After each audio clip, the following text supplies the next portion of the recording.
It's my privilege to introduce our speaker for the week for our Spiritual Life Conference. Phil Tuttle received his Bachelor's of Arts in Christian Education and Bible from Wheaton College, and then came and did a THM degree in Christian Education here at Dallas Theological Seminary. After graduation, he served as a pastor in Central Illinois for 7 years. In addition to his pastoral responsibilities, Phil became an instructor for Walk Through the Bible back in 1988. He's twice received the President's Award as Walk Through the Bible's highest-rated instructor. And in 1992, Phil and his family were called to move to Atlanta to become the dean of the Walk Through the Bible faculty. His responsibilities including overseeing and recruitment, training, and mentoring of the Walk Through the Bible North American Seminar instructors.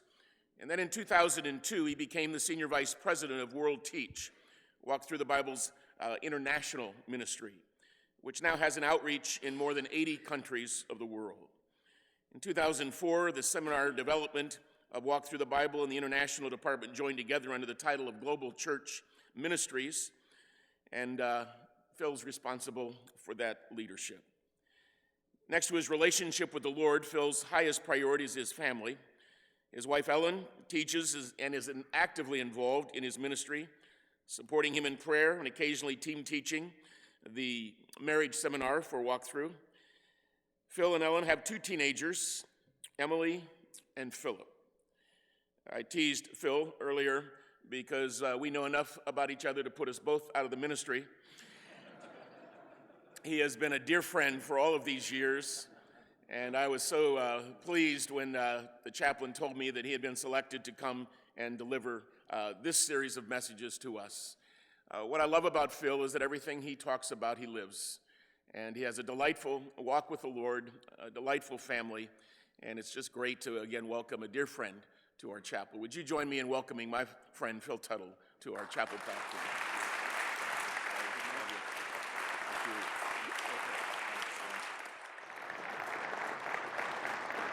Well, good morning. It is great to be here. Mark didn't put any dates on that, which is a pretty kind thing, but I was doing the math recently, and 25 years ago, I was sitting right where you're sitting, not where you are sitting. You're still sitting where you were sitting 25 years ago.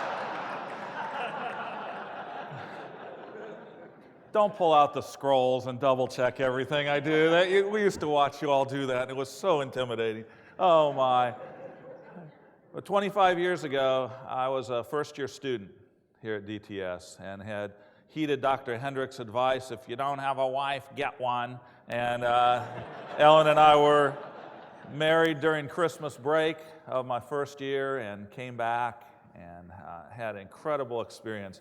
I fear that there will be no character development now that married housing is so luxurious. What will couples argue about? How will marriages go strong? How will the Church of Jesus Christ thrive in your generation with such cush surroundings? I'm really troubled about that. Not bitter, just troubled. I loved my time here. I did discover new stages of burnout every semester that went along. I can remember saying to a friend second year, there's 3 stages of burnout, and I'm in the 3rd one. And he was a 4th-year student. He goes, nonsense, there's 9. You're only beginning. Though it was a challenging time, trying to juggle priorities and do a good job as a new husband and make enough money to pay off Swiss Avenue Bank loans and all that good stuff. God showed himself so faithful during our years here that there's an ambush of emotions as I come back here this week. I've never regretted the training that I received here. You need to hear that most of all this week. I've never regretted receiving my training here. I whine sometimes in the process, but the product was well worth every effort. And you gentlemen and ladies who represent the faculty, the investment that you continue to make in lives of people like me, well done. It is worth it. It's a great place to multiply your life. I really have prayed a lot about what to share here, and God kept taking me back to a few friends that I met. I want to introduce you this week to my ministry mentors, 4 friends who won't let me quit. Because looking back over 25 years, you realize a lot of what people define as success is you just hung around long enough, and you just stayed faithful, and all of a sudden after 25 years, people are like, you're really gifted. You're just an overnight success. Why have I never heard of you? And a lot of it is just refusing to quit. And I want to introduce you this week to 4 friends who won't let me quit. They're Bible characters. Some of them will sound familiar to you because, like you, I met them my first or second year here in Bible study methods and other classes. Others of them, hopefully, you'll be inspired and you'll jump in. They are all 4 male, though whether you're male or female, I think they have life lessons for each of us. I know I sure learn a whole lot from the women who are represented in Scripture. But these are 4 friends who will not let me quit. And the first one we want to talk about today is found in the book of Judges. His name is Gideon. Go ahead and open up to Judges chapter 6. Anybody ever feel sorry for God? I mean, you can't write that in an exegetical paper. That's going to doom you to fail, because there's surely some broken theology in there someplace. But you know, back in Bible times, he had some pretty impressive people. When he wanted something done, he could call a guy like Moses. He could tap a woman like Esther on the shoulder, who by her personal influence changed the very destiny of a nation. He had great leaders. Now, even a few years ago, he used to have people like John Walvoord and Louis Sperry Chafer. Now he's got people with names like Mark and Phil, and you just kind of wonder, how does he get anything done nowadays? And that's a bad thing to put into words, but I've felt that way many times. I fear what we've done often with these Bible characters is we've bronzed them. We've put them in trophy cases. We've turned them into museum exhibits when they were supposed to be models and examples. And we walk by them and like, shh, be quiet, there's Moses. Look at his face. Looks just like Charlton Heston, doesn't he? I mean, how can you not follow a guy like that? And we get all enamored in the people, and we miss the real story of their lives. One that we do this with habitually is Gideon. Everybody knows the story of Gideon, especially if you grew up in Sunday school. Gets 32,000 people together. God says the numbers are all wrong. No joke. The enemy had 150-some thousand. Everybody go get 4 friends, come back tomorrow. But God says, no, 32,000 is too many. It goes to 10,000, then down to 300. And they fight a battle that's so creative in its strategy that our military academies today still focus on that, not as a miraculous thing, but as a great military strategy. Gideon is so thrilled at what God has done that you know the story. He travels throughout Israel and really the whole world. Wherever he stays, he leaves a Bible in the hotel room, and we go, okay, I got Gideon. Hit me with the essay exam on that. I'm ready for Gideon. That's the Gideon of chapter 7. What people miss out on is the Gideon of chapter 6. In chapter 6, he's in seminary. He's during his time of preparation. He's struggling with self-doubt, with fears, with a sense of inadequacy. He's just like us, or really, more accurately, we're just like him. The background, you know the story of Judges. Israel, they enter into relationships with people who don't share their faith and values. As a result, they become morally bankrupt. Now they're also militarily vulnerable. God raises up enemies. They push in on Israel's boundaries. Israel prays. They haven't prayed for a while, so it's not too deep. They pray and they go, Lord, help! And that's about all I can do. Most people in America believe God's phone number is 911. They really do.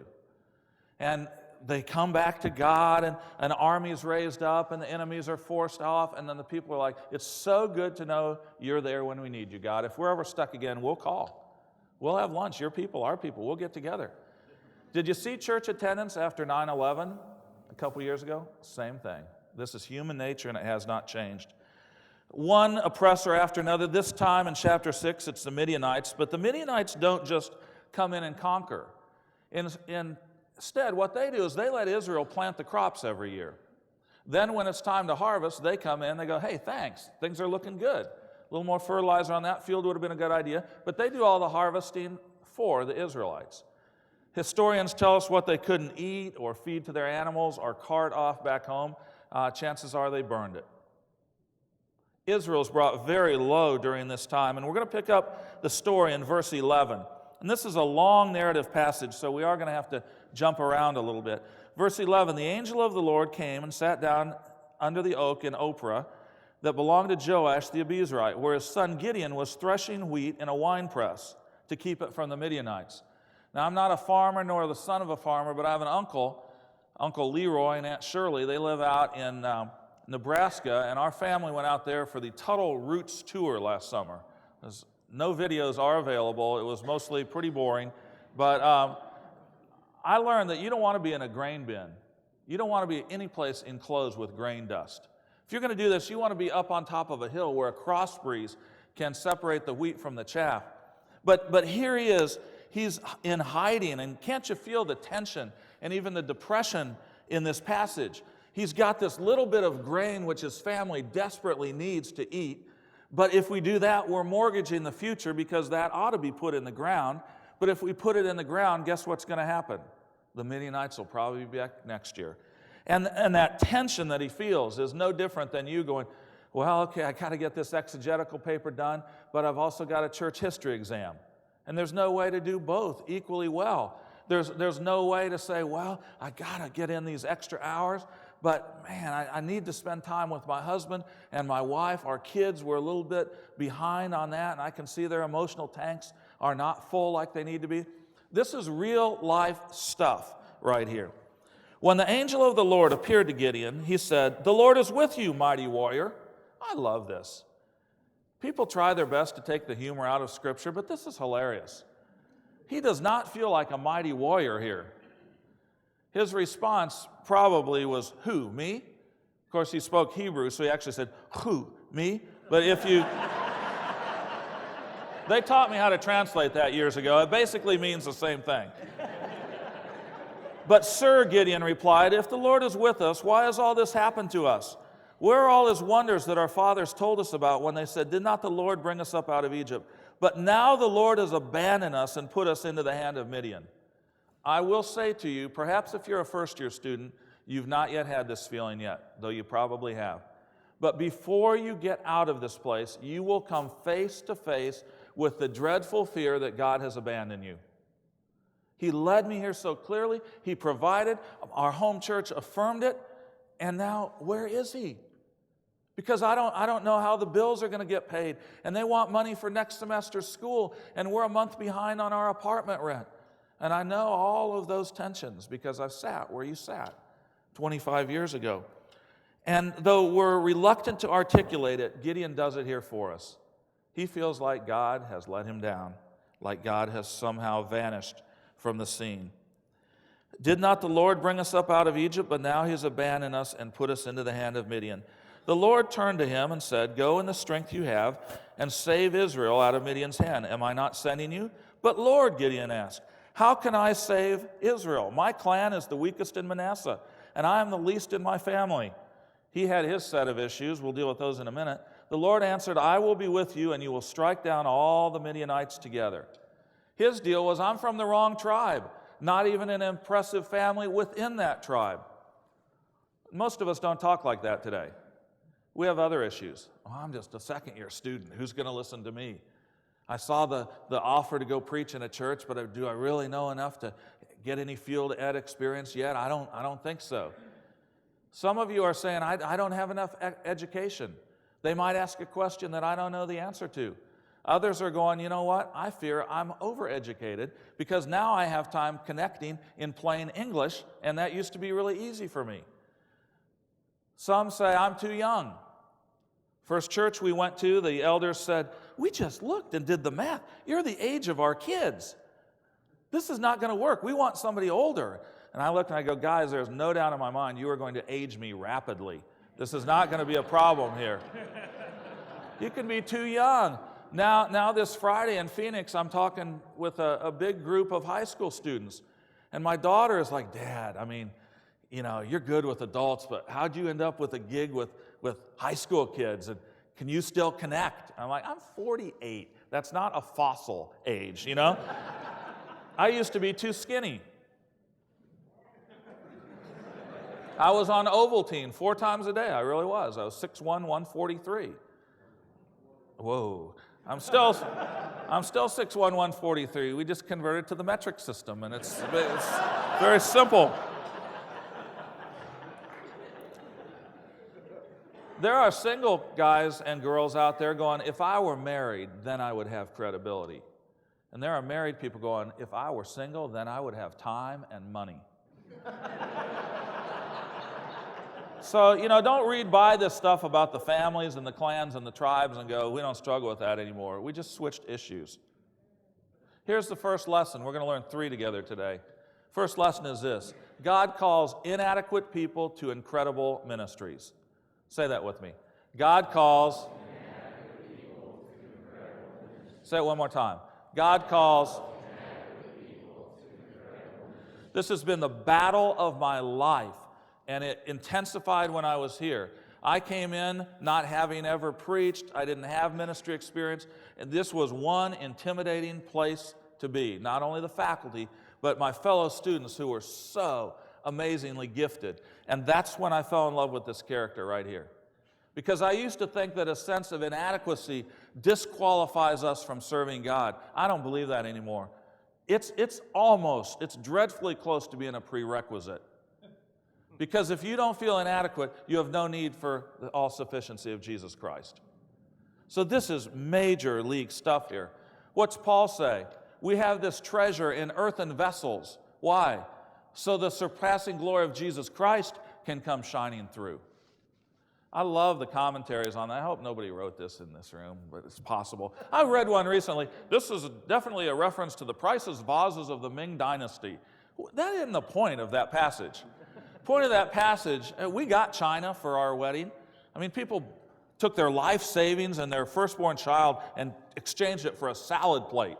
And we got this china, and we have it in the china cabinet, and we walk past it, and we go, hello, china. And twice a year it migrates to the dining room table, same time my mother-in-law comes to town. And we have this meal that the kids and I don't enjoy because we're so afraid of breaking something. Okay, that's not this word. We also, for our wedding, got corral, 8 place settings from one family. We picked up another 8 at a garage sale so we could have big parties. My son, a while back, dropped a salad plate. It hit the tile in our kitchen and bounced straight up, and he grabs it.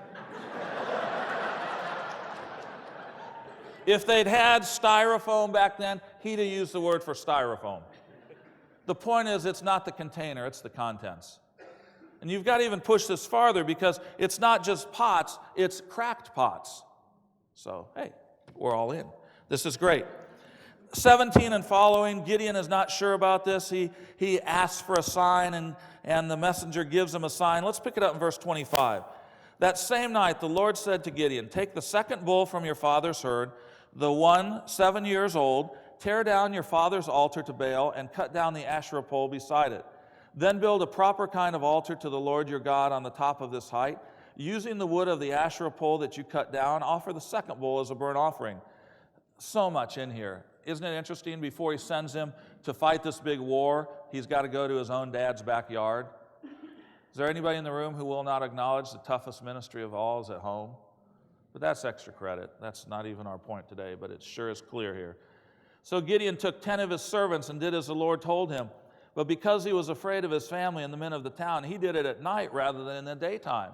I've heard so many pastors rip Gideon for this. Half obedience is no obedience at all. Fear and faith, they're opposites, and they are. But God doesn't condemn him for this. See, when I was sitting where you were 25 years ago, I really believed that I would know God was leading me when the fear went away. Lord, when you so fill me with faith that I don't get nervous sharing my faith, then I'll know that that's a prompting from you that this person just might need Christ. That's a great way to populate hell. If we wait until the fear is gone to step out in ministry, Lord, here's an opportunity to lead a Bible study, but I'm only a first-year student. This scares me out of my mind. I'm sure glad we jumped in there, because for 4 years we met with 10 or 12 couples out in Irving, Texas. And it was the most glorious ministry experience we had had up to that point. See, fear and faith, they struggle, they coexist, and the point is not that that faith is the absence of fear. It's sometimes the faith has to bust through the fear. We'll keep going a little bit. In the morning, when the men of the town got up, there was Baal's altar demolished, with the Asherah pole beside it cut down, and the second bull sacrificed on the newly built altar. That's interesting too. You try to tear down any habit or addiction in your life, if you don't replace it with something positive, nature hates a vacuum, and the negative will always flow right back in. So he sets up proper worship to the one true God. Well, when they saw this, they asked each other, verse 29, who did this? When they carefully investigated, they were told, Gideon, son of Joash, did it. The men of the town demanded of Joash, bring out your son, he must die, because he has broken down Baal's altar and cut down the Asherah pole beside it. Better appease Baal with the death of one than have his anger wipe out our whole town, is the point. But Joash replied to the hostile crowd around him. Who is Joash, by the way? It's Gideon's dad. The one who incidentally owned the altar that had just been torn down. Are you going to plead Baal's cause, or are you trying to save him? Whoever fights for him shall be put to death by morning. If Baal really is a god, he can defend himself when someone breaks down his altar. So that day they called Gideon Jerubbaal, saying, let Baal contend with him, because he broke down Baal's altar. Question, when did his dad become Mr. Megafaith? This is the same guy who built the altar to the false god. See, there's the point. I think he looks at his son and goes, this is so out of character for my son. God must have led him to do this. Gideon was not some real rowdy guy, Mr. Risk Taker.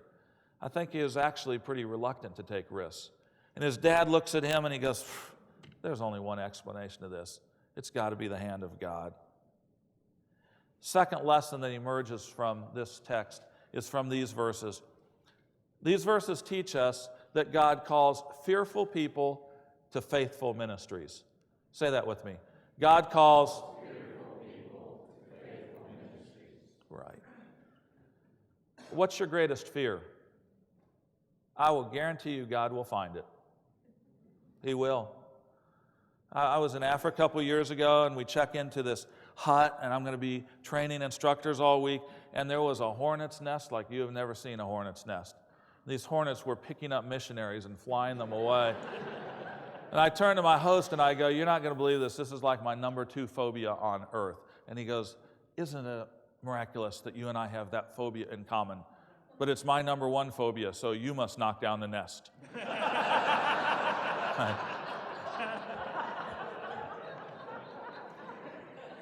You know why it wasn't my number 1 phobia? Because my number 1 phobia was public speaking. High school, had to give a speech. I walked into class. I really did this. This is not a preacher story, okay? I walked into class. It had to be a speech on how to do something. I took the tape recorder, I set it down, I pressed the button, and I went back in the back of the class. And I cut up and I made jokes, because I learned very early on, if you're afraid of something, humor is a great way to hide it. And this tape said, hi, I'm Phil. I'm sorry I couldn't be here with you today, but I'm actually not really comfortable with this situation. You may struggle with that too. If you do, you'll need a creative idea. You have to have a new one, because I've already used this one. But here, and I explained it. The teacher gave me an A- on that speech. And I go, what's with the minus here? And she goes, your gestures and your eye contact were totally lacking. College, I took a mass persuasion class instead of speech. How I ever thought I could get in and out of 4 years at Dallas Seminary and not speak, I don't know. Dr. Hendricks started the ambush and Bible study methods. We had to do creative projects, and you were supposed to turn in a card with your name if you wanted to share yours publicly. I turned in an orange 3x5 card, fluorescent orange, that said, please do not, very large letters, not call on me. And this group had just finished this musical on the healing of the lame man. And then he goes, well, Phil Tuttle will be next. And I go, you want to maybe look at that card again, Dr. Hendricks? And he goes, no, I believe I saw it very clearly. And I came up and I read this poem that was so poor. I didn't even have it memorized. And your legs can knock together. I didn't know that until that moment. And he came up and he says, have you ever done this before? And I said, no, sir. And he says, that was great. And my classmates, just for a second, set aside our competitive, self-centered ways, and they encouraged me. Professors like Dr. Lawrence and others, especially Dr. Lawrence, you know what it's like to preach here. They're back there behind their bulletproof glass. That you're pouring your heart out, and then when you go listen to it, here's this great preaching in this ear, and in this ear are things like, that's the third time you've scratched your nose in the introduction. Does it really itch, or are you nervous?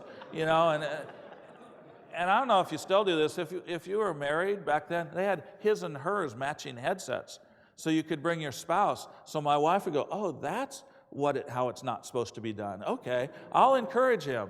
You know.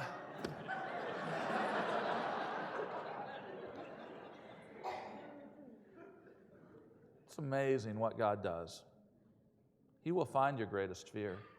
Is it public speaking? Then don't put it off till your third year, because you got to deal with it. Is it cross-cultural ministry? I'm just not sure that I can connect there. The good news is people are bored by the same things worldwide. If you can bore people in America, you can go to China tomorrow and bore them. It all transcends. It's amazing. Is it a particular sin that just turns your stomach? Then you might look for an opportunity to take AIDS patients and drive them to their appointments while you're here. Because God will find your greatest fear, and He will make you come face to face with it, because otherwise you'll never find out how great and faithful He truly is. Well, let's finish the story here. Verse 33. Now all the Midianites, Amalekites, and other eastern peoples joined forces, crossed over the Jordan, and camped in the valley of Jezreel. Then the Spirit of the Lord came upon Gideon. He blew a trumpet, summoning the Abiezrites to follow him. He sent messengers throughout Manasseh, calling them to arms, and also into Asher, Zebulun, and Naphtali, so that they too went up to meet him. It's crunch time. This is the kickoff to the Super Bowl right here, all right? The 2 weeks of practice is over. Everybody's there. Everybody's watching. The ref raises his hand. The kicker raises his hand. The whistle's blown. And all of a sudden the kicker goes, I don't think I'm ready. Timeout. He would get booed off the field. It's exactly what Gideon does right here. Gideon says to God, if you will save Israel by my hand, as you have promised, look, I will place a wool fleece on the threshing floor. If there is dew only on the fleece, and all the ground is dry, then I will know that you will save Israel by my hand, as you said. And that is what happened. Gideon rose early the next day. He squeezed the fleece and wrung out the dew, a bowl full of water. Again, no condemnation from God in this. I love Jesus in his dealing with Thomas. Thomas, it's a great thing to believe without seeing, because that's really the essence of faith. But if you need to touch my wounds, come here. Well, Gideon says, wait a minute, God, don't be angry with me, but can we do it again tomorrow, only flip-flop it? Now, we don't know this for sure. There's dissertations written on this. What he's probably doing here is the same thing we do. He's taking something God did supernaturally, and he's explaining it away naturally. There's two schools of thought represented by these august bodies here. And this is not a reason to split a church when you go out there, all right? Theory A says maybe the grass is less dense than the fleece, so it evaporated more quickly. And there are professors who would give their lives for that point of view. There are other professors who go, I didn't study math and science.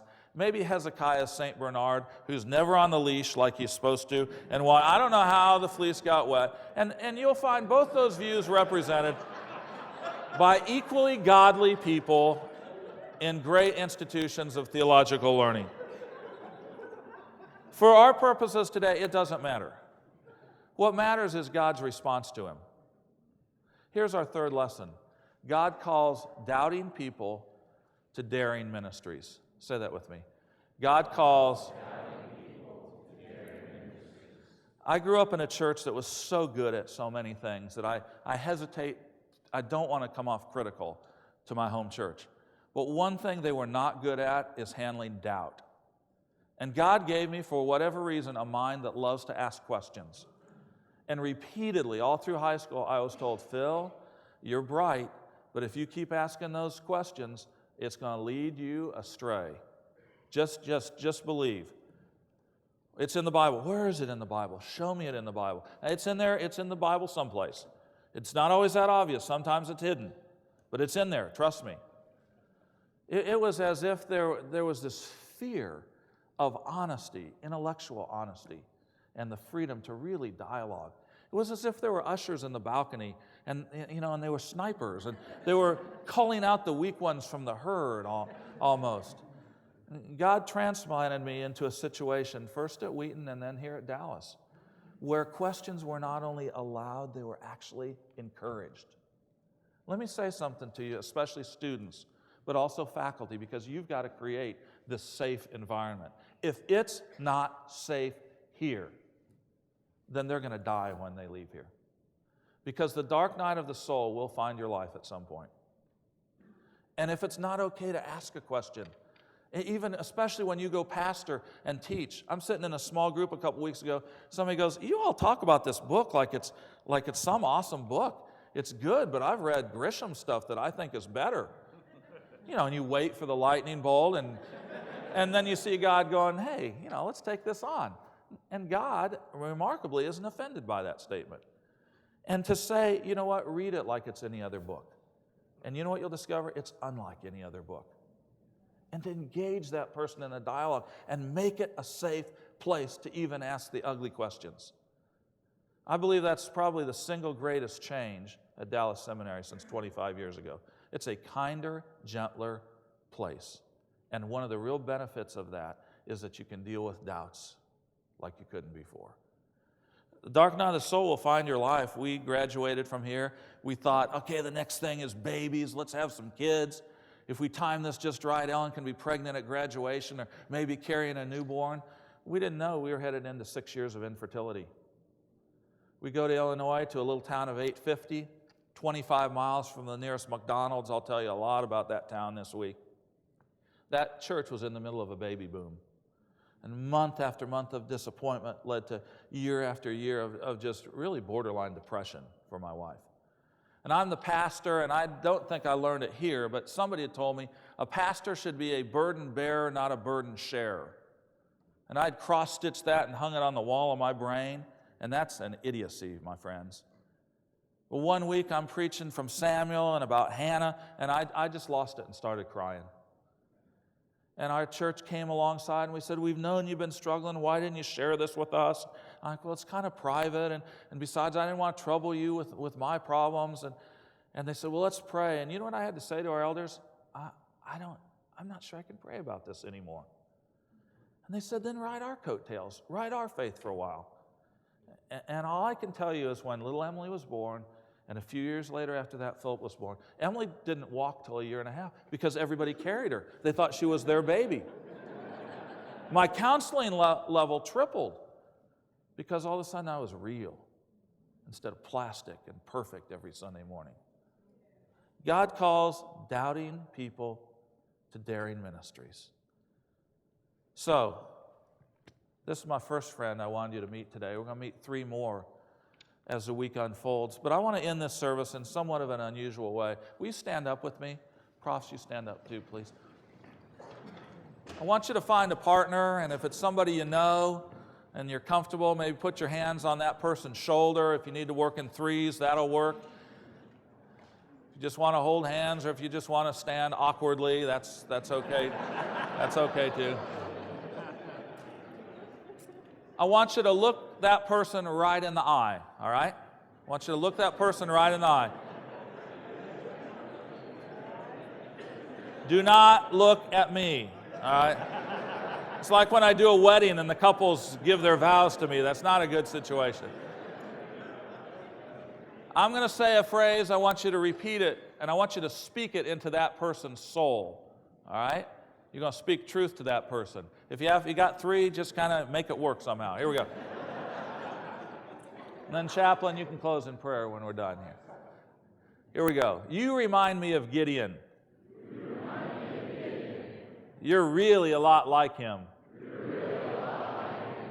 Please remember, God calls inadequate people to incredible ministries. God calls fearful people to faithful ministries. God calls doubting people to daring ministries. I can't wait to see what God's going to do through you. Amen. Hey, buddy.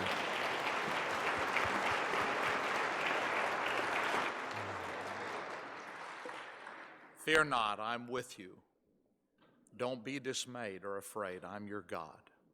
I'll strengthen you. I'll help you. I'll uphold you with my right hand of righteousness. And in that marvelous truth we rest today, O God, our shield and our defender. In Jesus' name, amen.